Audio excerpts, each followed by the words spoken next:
Daddy Kamarka, Daddy Prakashvani, but I knew her as Daddy Kamarka.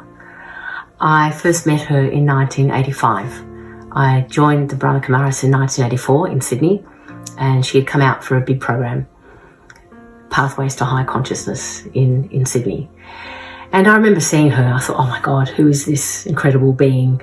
This white hair, white saris. She was really like a goddess. I'd never seen anyone like that before. But then in the subsequent years, until 2007, when she passed away, don't know how to say it, but she left her body.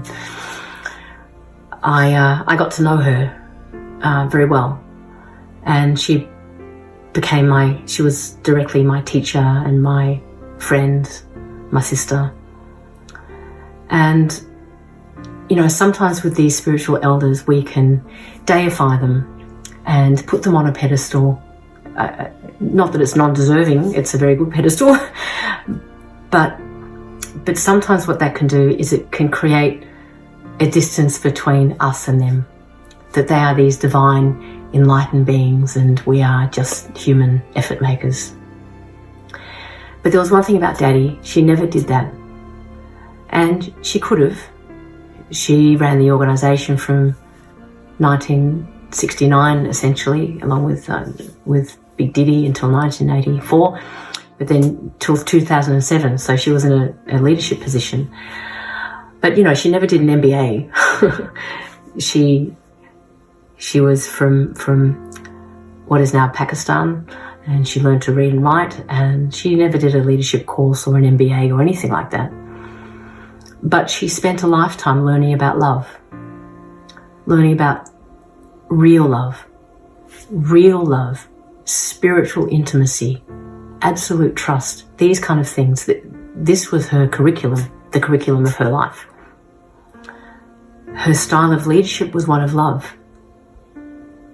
And this, sounds like a simple thing, but you can imagine from the 30s, 40s and 50s until she passed away in 2007, what she must have seen through partition, through moving to Rajasthan, through the organisation going into the West and all these different countries and meeting all these different people, to consistently and persistently lead on the basis of love. So she led with love.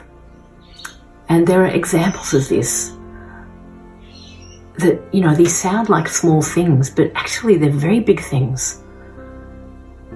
I think the small things are the big things.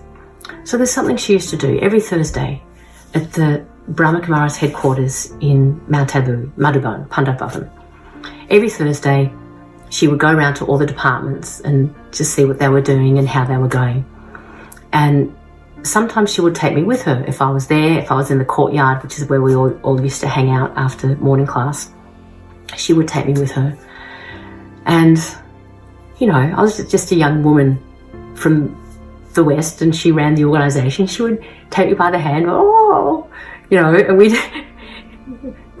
she'd make these little noises because we couldn't speak to each other. At the time, I didn't speak any Hindi and she didn't speak much English. So it was just, the communication was on the basis of drishti, on this kind of spiritual vision, the way you look at someone as a spiritual being. That's another thing about her. And heart. And, and body language, there was nothing else. But actually that was a lot. So she would take me by the hand, and her hand was so soft. And we would walk together like sisters, like peers, like kin.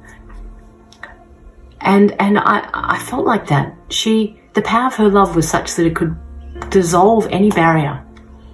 And this is a very specific kind of leadership, and it's feminine leadership, and it's who she was as a woman. Because, she was Daddy, which sounds a bit like deity, and I think there's no question of her divinity and her enlightenment. We use that term, but to be fully kind of awake and aware and accomplished. She was that. She became that. But she became that because she did the work. She became that not because someone touched her on the head with a peacock feather, but because she decided that's what she wanted to be. She decided who she wanted to be. She took power from the divine. She applied it in each and every circumstance of her life, every opportunity. And they're all, life is built up of small moments. I remember once I was going to Orissa and I went to say goodbye to her. And I had just approached her, and a very senior sister came up, and there was some kind of, well, I don't know what it was, but she approached Daddy with this kind of authority, like, well, I'm a senior sister and I get to speak to Daddy first. And Daddy just said very respectfully to her, "Ek minute, wait." And then turned to me and, "Haji?" And I said, "Yes." And she could have easily just said to me, "Wait a minute," and I would have totally understood. But she never had the attitude of hierarchy, never had the attitude of senior or junior or anything like that. Her vision was I see you. That was her vision. And, this drishti, this power of a spiritual vision, it has the power, I felt it from Daddy, to wake people up, to wake us up, to shake this inertia away, to remove the dust from our eyes. And one thing I learned about drishti was because she had done the work on herself, she had decided, I want to be this person that becomes the form of love. I want to be this person that becomes the form of love as a form of power. Again, it's that very kind of feminine. It's who she was as a woman, as a human. Because she decided she wanted to become that. As she was developing that, then whoever we are on the inside, we know the windows of the eyes to the soul. She would look at me in that way, and it would wake up that part of me. It would just wake me up. There are so many little moments like that. I'm trying to think of like a big story, but all the stories of Daddy, there were many, but they're moments that transform because of some simple thing, because of the simplicity of love. And it's not that she wasn't disciplined. It's not that she had to run this organization. She had to, we have a lot of disciplines in the Brahma Kumaris. Brahmacharya, a cruelty-free diet, vegetarian, vegan diet. We have early morning meditation. We have systems and customs, all kinds of things. And, it was up to her to keep that spiritual machinery going. And she did. She could say anything to anybody because it was infused with love.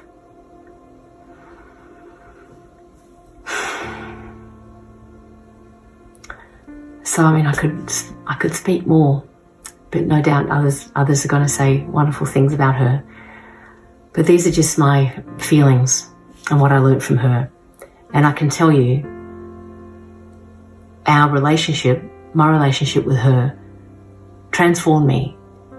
She was a living example of how to become something exceptional from being someone very ordinary. Ordinary as in simple, She didn't give millions of dollars to charity, you know what I mean. It's this simple, attentive application of love, moment by moment, minute by minute, day by day, year by year. So thank you so much for this opportunity.